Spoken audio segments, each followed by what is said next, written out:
السلام عليكم ورحمة الله وبركاته. اللهم صل وسلم وبارك على سيدنا ونبينا محمد صلى الله عليه وسلم.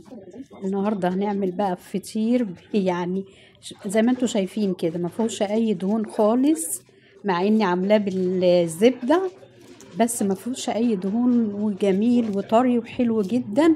وهنعمل طبعا القدوسية او المخروطة بالطريقة الجميلة الحلوة اللي انتوا هتشوفوها، وفيها تكة كده او فيها حاجة كده محدش هيقول لكم عليها.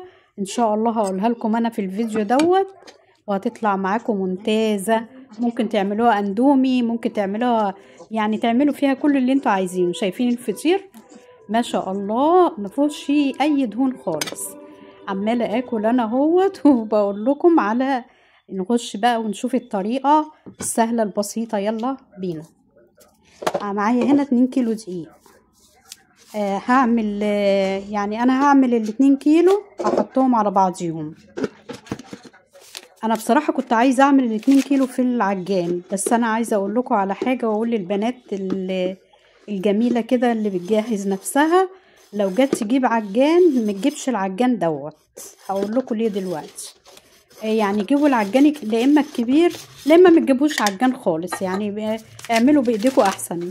علشان بصراحة العجان دوت انا كان نفسي. انا هنا بس بقول لكم 2 كيلو دقيق ونخلتهم وحطيت عليهم معلقة سكر ومعلقة ملح.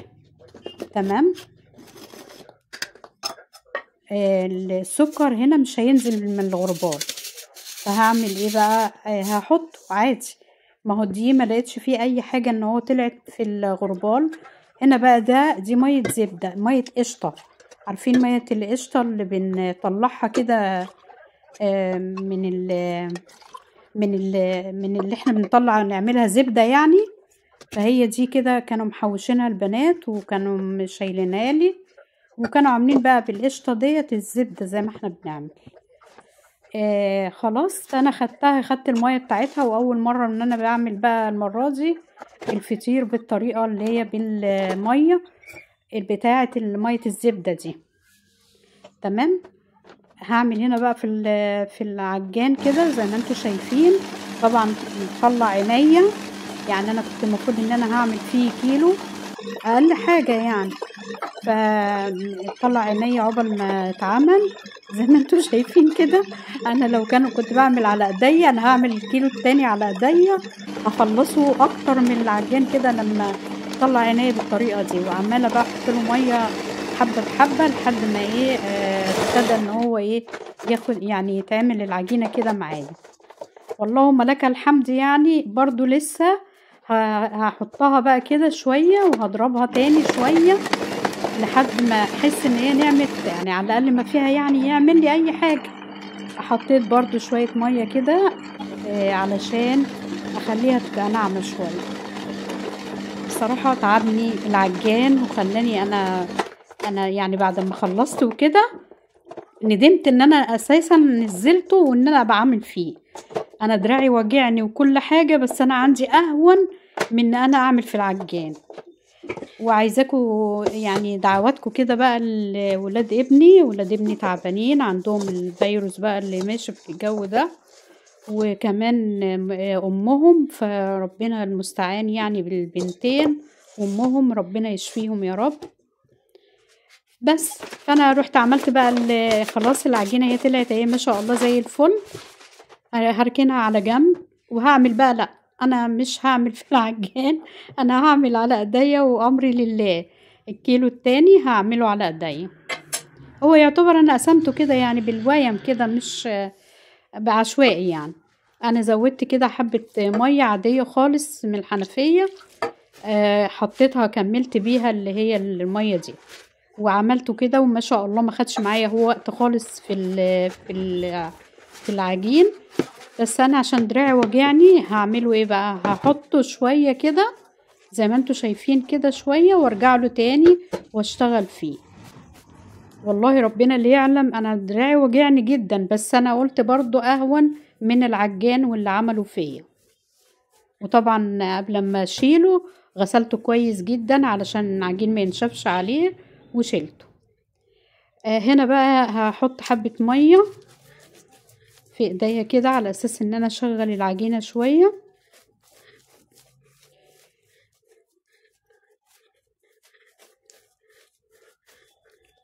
هركنها بقى، هغطيها شوية كده وبعدين هرجع لها تاني واشتغل فيها.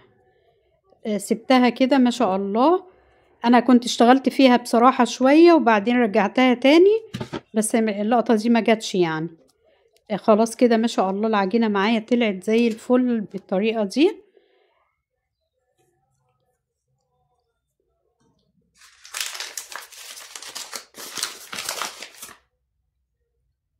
هشتغل فيها على طول بقى كده بعد ما عملتها. دي اللي هعملها فطير، يعني بعد ما سبتها يجي ساعة كده عقبال ما كنت بخلص وبعمل الحاجة. وبعدين رجعت لها تاني وهعملها بقى هفردها. هفردها خالص المرة دي بقى، هعمل لكم فطير كده مختلف عن كل مرة، ومش هنعمله بدهون خالص زي ما قلت لكم، بزبدة صفرة.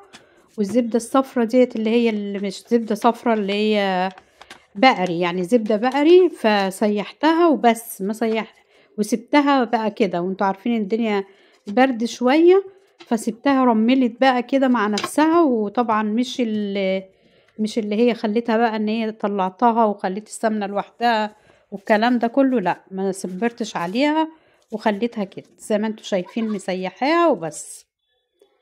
بس ما شاء الله يعني انا مش فاهمه هي ما بانتش خالص ليه في العجين. والحمد لله يعني، عشان ان هي ما يبقاش العجينه بقى يعني كلها، قصدي الفطيره كلها كده دهون والكلام ده كله. لا دي ما بقتش فيها دهون ولا اي حاجه. وعايزه اقول لكم رميله وجميله جدا اللي هي البقري ديت، حلوه قوي. حتى انا يعني زي ما انتوا شايفين مش عامله العجينه، مش حاطه فيها كتير يعني.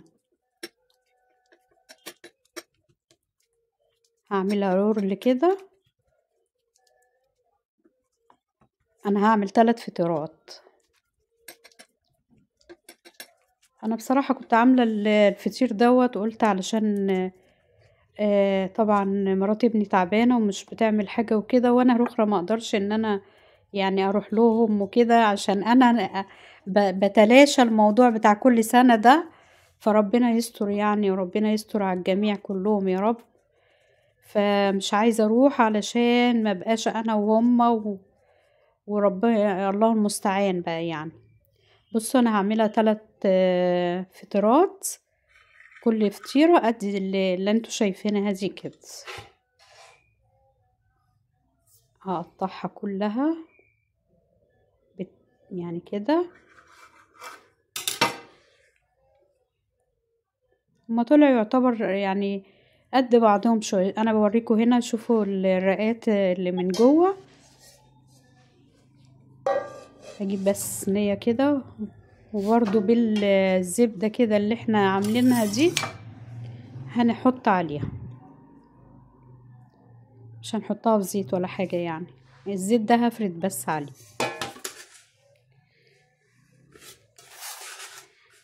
هو الفيديو طويل شوية، بس ان شاء الله بإذن الله كده هتستفادوا منه.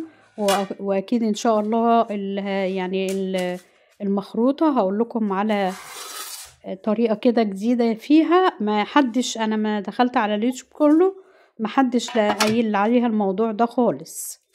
فانا هقوله لكم كده، وان شاء الله هيطلع معانا احلى مخروطة، وتعملوا بيها منها الاندومي، وهتحطوا عليها حليب ويعني اللي انتوا عايزينه يعني.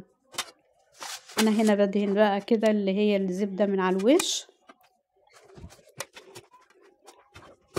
وهركنها كده واغطيها واسيبها بقى على جنب. وهرجع بقى ايه للتاني اللي احنا هنعمله بقى، اللي هي القدوسية او المخروطة. اجيب دقيق هنا كده، ما شاء الله يعني الكيلو يعتبر طلع منه كتير، واتعمل منه يجي 2 كيلو. 2 كيلو ايه، اكتر من 2 كيلو والله، وطلعت جميلة جدا. شايفين انا كده كل واحدة فيهم هقطعها بالطريقة دي. العجينة ما شاء الله معايا زي الفل، واحنا مع اننا يعني الجو ساقعة شوية، ولا شققت ولا اي حاجة خالص. تمام، هغطيها بقى كده واسيبها عشان نشوف بقى هنعمل الفطير ايه اللي هنعمله فيه. بخلص ده وبخلص ده يعني، وما خدش والله، يعني هو كله اتعمل في وقته، وما خدش معايا وقت خالص.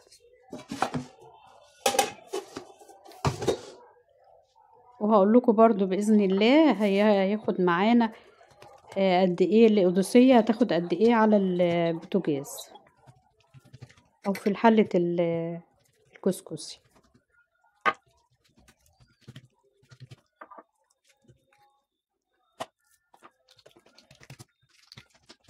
انا مش بسكت عشان حاجه، انا بسكت عشان انا مش قادره اتكلم. فعشان كده ايه انا ساكته وسايبكم انتوا بقى ايه، يعني الفيديو بيتكلم عن نفسه. يعني شايفين الطريقه ازاي، فده اللي عملناها.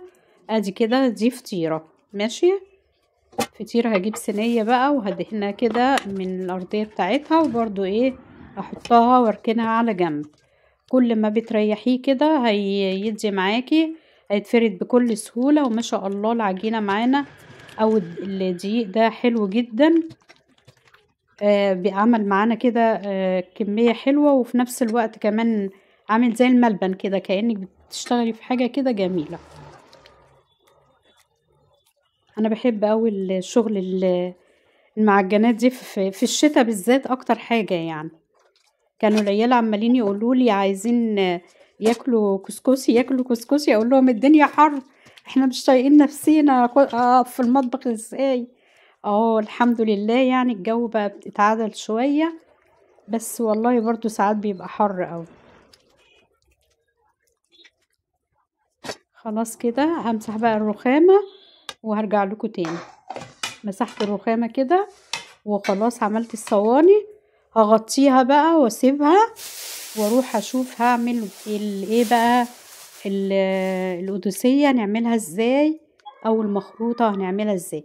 اسم مخروطة كده سهل وبسيط كده وحلو. انا عندي هنا الحلة بتاعت الكسكسي. عندي كمان هقول لكم، بصوا انا بقول لكم هنا هننزلها لحد تحت كده. عندي هنا ديت كنت اللي هي بتاعت كنت بحط عليها يعني، بعمل فيها جبنة قريش وكده، اللي هي حاجة كده يعني كنت جايباها من بتوع الادوات المنزلية. فاحطها كده في الارضية. ما عندكيش عندك خلة او عندك اللي هي الخلة بتاعت الشيش طاووق دي، حطي منها. بص انا حاطة هنا نص الحلة عشان لسه هتغلي شوية، ومش هغطيها بقى لحد ما احط القدوسية في البتاع المصفى. فلو عندك بتاعة الشيش طاووق دي ممكن تعملي بيها تحطيها في الأرضية، أو الشوك ولا معالق ولا الكلام ده كله. بس أو مشابك، لو عندك مشابك بتتكسر خشب مترميهاش خالص، حطيها في مية مغلية وحطي لها خل واغسليها كويس جدا، وخليها للظروف اللي زي كده. ممكن تحطيها في الأرضية بتاعة المصفى بتاعة الكسكسي أو القدوسية، أو أي حاجة بتعمليها يعني فيها بخار، مش عايزة البخار ده يطلع على الحاجة اللي بتعمليها مباشر. بص بقى أسهل ما يمكن فرد المخروط. على فكرة ممكن من العجينة دي تعملي بيها العيش عيش الشاورما، او العيش اللي هو العيش الصاج، او الرقاق الطري، حسب ما انت عايزه تعملي. العجينه دي ما شاء الله تمشي معاكي في كل الحالات يعني. العجينه دي تعملي بيها كل حاجه، ما شاء الله ماشيه معانا زي الفل اهيت. يعني دي لو كده كان الواحد نفضها كده وحطها على جريل او حاجه على البوتاجاز، وعملنا بيها رقاق طري او او اللي هو عيش الصاج. انا بفردها بقى كده، وهفردهم التلاتة دول على بعضيهم، واحطهم بالطريقة دي. اهم حاجة في كل ده الدقيق اللي في النص. ولما تعملي كده ما تفرديش بقى تاني، يعني ما تفرديهوش تاني خالص. انا هقلبها على الناحية التانية عشان الكبيرة اللي دي من تحت، واخلي اللي هو الصغير ده من فوق، وابرمها كده على النشابة. وهعمل ايه بقى؟ هقطعها على النشابة. طبعا المعلومات دي بناخدها من بعضينا، وفي قنوات يعني كانت قايلة عليها، فانا لقيت احسن حاجة هي اللي انا بعملها لكم، بنزلها لكم، هي اللي بلاقيها بلاقيها صح. يعني بلاقيها ان انا بشوفها في القنوات كلها مع بعضها، الاقيها ان هي بتجيب لي معلومات كويسة، يعني مش شرط قناة معينة يعني. بصوا بقى هنا هجيب بقى اللي هي بتاعت لو انت بقى عايزة تعملي اللي هي الطريقة بتاعت التقطيع اللي بتاعت اهالينا زمان وكده، هتعملي زي اللي انا عملته على النشابة دي، وهتسحبي النشابة وتقطعيه شرايح صغيرة صغيرة كده بالسكينة. بس انا عندي طبعا اللي هي اللي دي والله كانت مركونة وما كنتش باجي جنبيها خالص. الحاجات دي طبعا يعني بتبقى كده عزيزة عليا، ان هي ديت بتاعت والدتي، فما كنتش باجي جنبيها. فقلت لا، انا هشتغل بيها النهاردة بإذن الله. وكنت بعمل بيها قبل كده حاجات كتير يعني. الحاجات دي والله ما بتتعوض، يعني الحاجات ديت يعني بقول برضو للبنات اللي بتجهز والكلام ده كله، الحاجات دي بتبقى حلوة في البيت. ما عدا العجان برضو، حاولي على قد ما تقدري، فكري كويس اوي انك انت تجيبي ايه العجان المناسب اللي ممكن ينفعك. ولو ملهوش اي لازمة، يعني لو ملهوش لازمة خلاص مجيبهوش. احنا كنا قايلين قبل كده الفرن او العجان او الحاجات دي كلها دي مكملات، وما يعني ملهاش لازمة. يعني ممكن الفرن البوتاجاز بيغني عنه. شايفين بقى الجمال، وشايفين المخروطة طالعة ازاي وجميلة ازاي. واللي انا كنت هنا بوريكم الحجم بتاع المخروطة، ان هي ولا تخينة ولا رفيعة، وبتطلع بقى زي الفل كده. ده كله اللي فيه ده احنا هننزله ما بنرموهوش، يعني احنا بناخده تاني وبنعمل بيه مرة تانية المخروطة التانية للباقي، وبرضو بنعمله ننخله ونشيله وبنعمل بيه اي حاجة تانية، يعني ما بيجرالوش اي حاجة. كل الحكاية علشان بس ان هي المخروطة تبقى ايه مفرفرة كده، وتبقى حلوة مفرفرة دي كويسة مفرفرة دي.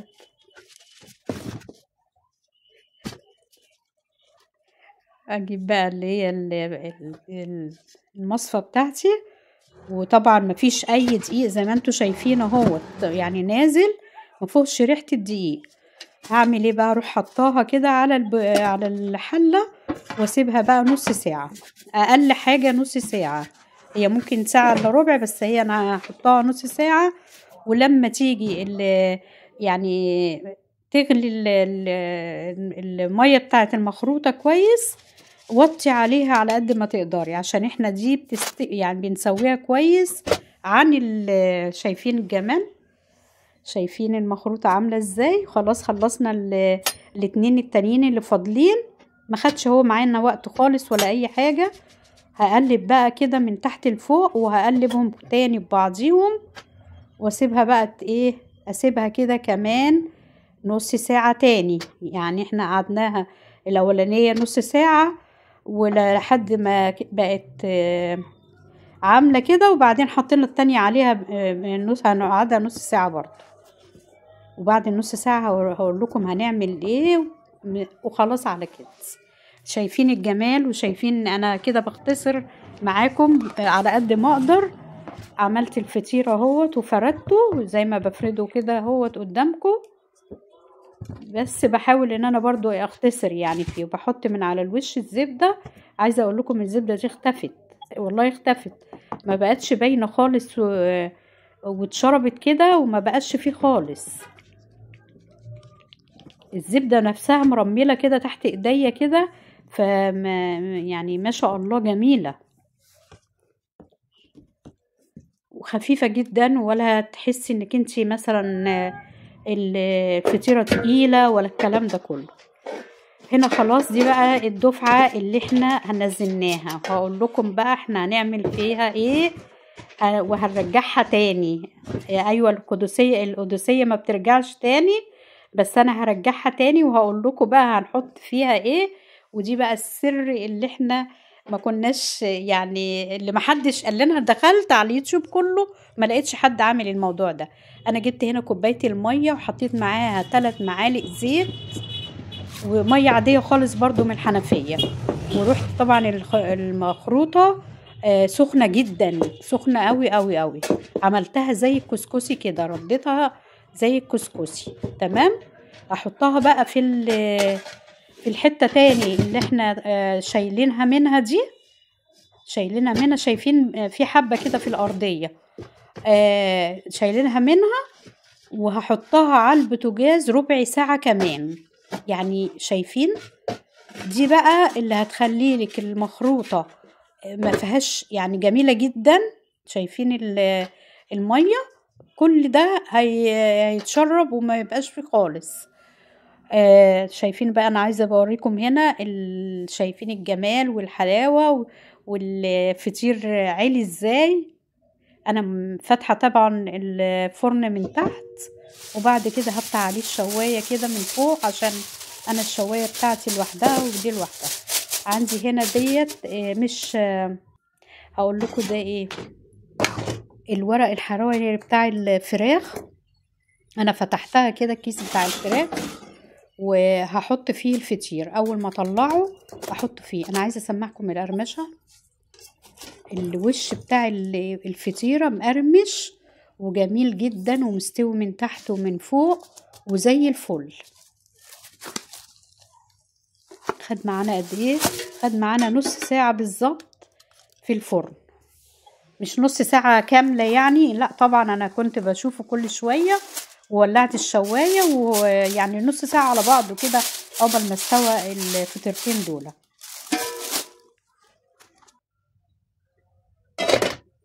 حتى مفيش نص ساعه، والله اقل من نص ساعه.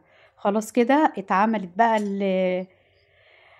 المخروطه، بقت جميله جدا. وزي ما انتوا شايفين كده من ولا حطينا لها سمنه ولا اي حاجه، ومفلفله وجميله قوي بالطريقه دي. هقلبها تقليبه كده واروح حطاها كده شويه كمان، وخلاص على كده. وهبقى اخدها على بره.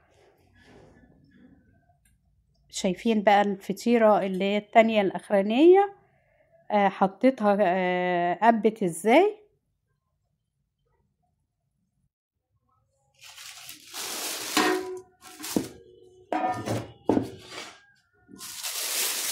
الكيس ده اللي هو الحراري ده جميل جدا برضو لما تحتفظي بيه كده. اولا هو يعني صحي، مش ما بيعملش اي حاجه وما بيعملش عرق. يعني انا مش شايفه ان في ميه كده في الفطير ولا اي حاجه. شايفين الفطيره خفيفه وجميله جدا وحلوه قوي، واتعمل بكيلو دقيق. عملنا 3 فطيرات في منتهى الجمال. اجيب بقى المخروطة واقلبها كده. انا كده بخبط عليها كده. خلاص دي كده ان هي اثبتت ان استوت 100%. يعني مفيش اي حاجة خالص، ومفيش اي يعني فتفوتة كده لزقت في القماشة. انا نزلت كله منها، ده يدل ان هي مستوية وزي الفل وجميلة جدا. لا هتعطشك لا هتشرقك ولا اي حاجة خالص، زي ما عملنا مع الكسكسي كده. هنا بقى بحط كوباية الزبدة اللي هي الجميلة ديت، وهقلبها بقى فيها سخنة طبعا مولعة. احاول على قد ما اقدر ان انا اقلب فيها. واروح بقى جبت الفطيرة التانية. شايفين القرمشة، شايفين الجمال. ايه رأيكم في الفطير؟ وايه رأيكم في المخروطة؟ لما يكون كده هو مزنوق او عايزة تعملي اي حاجة لحد عندك تفرحيه كده، قومي كده واعمليها، مش هتاخد معاكي وقت خالص. انا غطيتها عشان هحطها في اكياس بقى، وهبقى احط على القد ان انا ايه اقول لكم يعني في الاخر. خلاص انا هنا كنت بوري ابني بقى، بوري له ان بصي الفطير عامل ازاي، وما فيهوش يعني، اللي مستغربه له ان ما فيهوش دهون خالص يعني. الزبده اتشربت فيه وما بقتش باينه خالص ان فيه دهون، وطعمه تحفه، طعمه جميل جدا جدا. قعدت هنا بقى اغريه واقول له طب خد طيب. قال لي هاخد فطيره واحده بس. يا ابني خد الاتنين اهوت، انا هعمل تاني وكده. قال لي لا انا هاخد فطيره واحده بس. قال لي لا، فهو اللي عمال يقول لي لا مش عايز. وراح يعني انا قافله صوته كده، فمرضيش ياخد غير فطيره واحده. فرحت قلت بقى ما اصور التانية ديت، انا خلاص التانية قطعتها وكده حطيتها في اكياس، وقلت اما اصور معاكم بقى الاخرانيه ديت. وشايفين انا حطيت عسل اسمر، وحطيت جوز الهند، وحطيت زبيب وجبنه كده، والمش الجميل جابولي من عند حماته. ف ايه رايكم في احلى اكله؟ وبألف هنا وشفا لكل اللي يجربها، وكل اللي يجربها يدعي لابني وعياله ربنا يشفيهم يا رب، ومراته ربنا يشفيهم يا رب، ويعدي الموضوع ده على خير، ويعديه معايا انا، عشان انا كل سنة وربنا اللي يستر يعني. ربنا يسترها يعني ما تعبش السنة دي. بألف هنا وشفا، وجربوا المخروطة الجميلة، وقولوا لي ايه رأيكم. والسلام عليكم ورحمة الله وبركاته. بحبكم جدا في الله، متشكرة جدا لكل الناس الجميلة اللي دخلت عندي، شرفتني ونورتني. ويا رب القناة بتاعتي ما تكونش مملة، واكون بأدي غرض حلو كده بإذن الله. مع ألف سلامة.